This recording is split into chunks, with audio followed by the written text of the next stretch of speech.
আমাদের এই চ্যানেল যারা দেখছেন সবাইকে আসসালামু আলাইকুম। আজকে আপনাদের সাথে আলোচনা করব সালমান এফ রহমানকে নিয়ে। ওনার বিষয়ে আলোচনার তো কোনো শেষ নাই।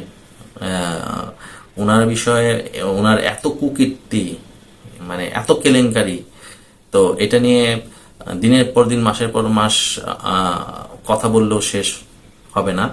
তো আজকে ওনার নারী কেলেঙ্কারি নিয়ে একটা কথা আপনাদের সাথে বলবো। সেটা হচ্ছে বাংলাদেশ টেলিভিশন এবং একুশে টেলিভিশনের উপস্থাপিকা ছিলেন জাকিয়া তাজিন।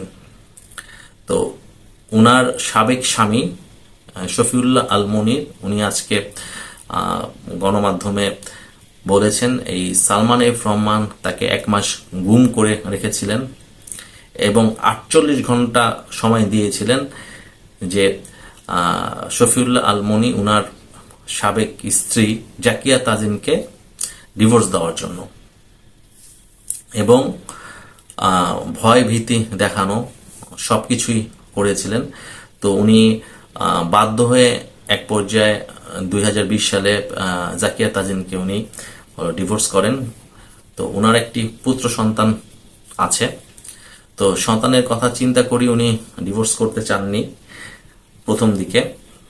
তো পরবর্তীতে হলো, যেহেতু ওনাকে 1 মাস গুম করে রাখা হয়েছে, বিভিন্ন ভয়ভীতি দেখানো হয়েছে, উনি যেহেতু একজন ব্যবসায়ী, উনি ইন্ডেক্স গ্রুপের ব্যবস্থাপনা পরিচালক। তো পরবর্তীতে উনি বাধ্য হয়ে ওনার স্ত্রীকে জাকিয়া তাজিনকে উনি ডিভোর্স করেন।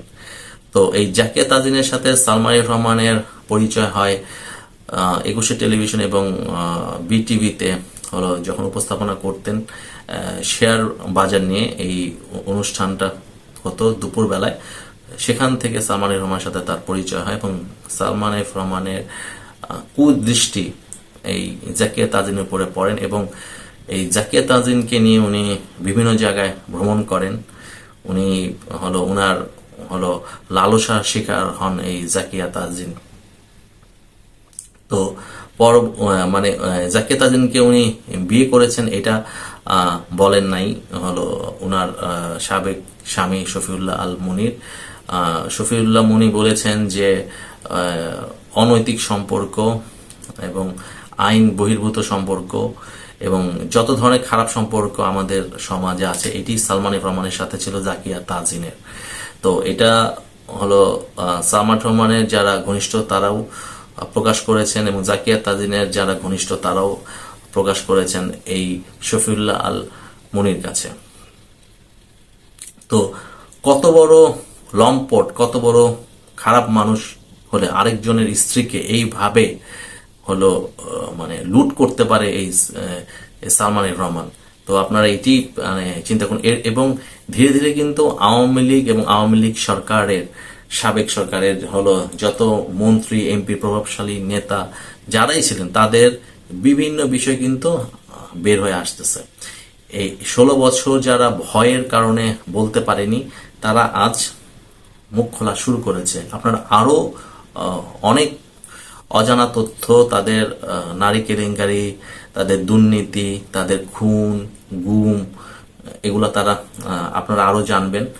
তো যতই আপনার লেবাস পরে থাকুক, আপনার দাড়ি টুপি, হ্যাঁ, বিভিন্ন লেবাস পরে থাকুক, কিন্তু তারা যে কত খারাপ ধীরে ধীরে এই জিনিসটা প্রকাশ পাচ্ছে। আরেকজনের স্ত্রীকে আপনার ভয়ভীতির মাধ্যমে ভাগিয়ে নিয়ে আসা বা তালাক দেওয়ার জন্য চাপ প্রয়োগ করা, এটি তো মানে খুবই একটা খারাপ। এবং গুম করে ফেলা 1 মাসের জন্য এই শফিউল্লাহ আল মনির উনি হলো গুম হয়েছিলেন। পরে বাধ্য হয়ে তার এই জাকিয়া তাজিনকে উনি ডিভোর্স দেন। ওনার একটি পুত্র সন্তান আছে। এখন ওই সন্তানের কি অবস্থা আমরা জানি না, এটি এখনো পর্যন্ত গণমাধ্যমে আসেনি।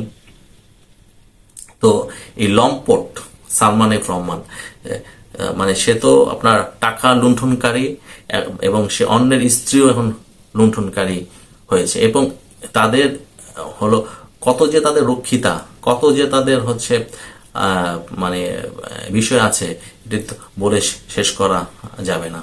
তো আজকেই এটি গণমাধ্যমে আসছে এবং ধীরে ধীরে এরকম আরো যারা নির্যাতিত হচ্ছে তারা আস্তে আস্তে তাদের কথা প্রকাশ করছে, এবং আমরাও চেষ্টা করব আপনাদের সামনে এগুলা নিয়ে আসার জন্য, যারা আমাদের সরকারের পৃষ্ঠপোষকতায় এগুলা অপরাধগুলা করছেন, এবং তাদের সর্বোচ্চ শাস্তি হওয়া উচিত।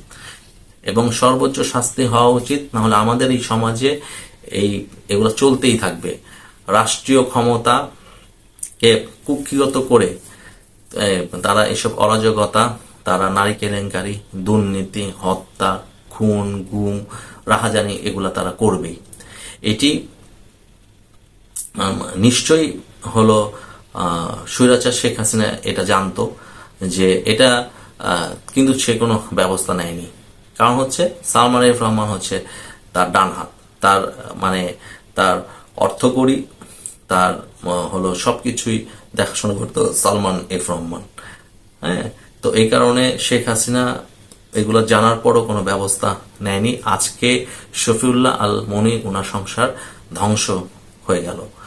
সে সমাজে হলো মানে তার একটি ছেলে সন্তান আছে, তো মানে কি অবস্থা সমাজে, সে কতখানি হেয় প্রতিপন্ন হলো এই সালমান এফ রহমানের জন্য।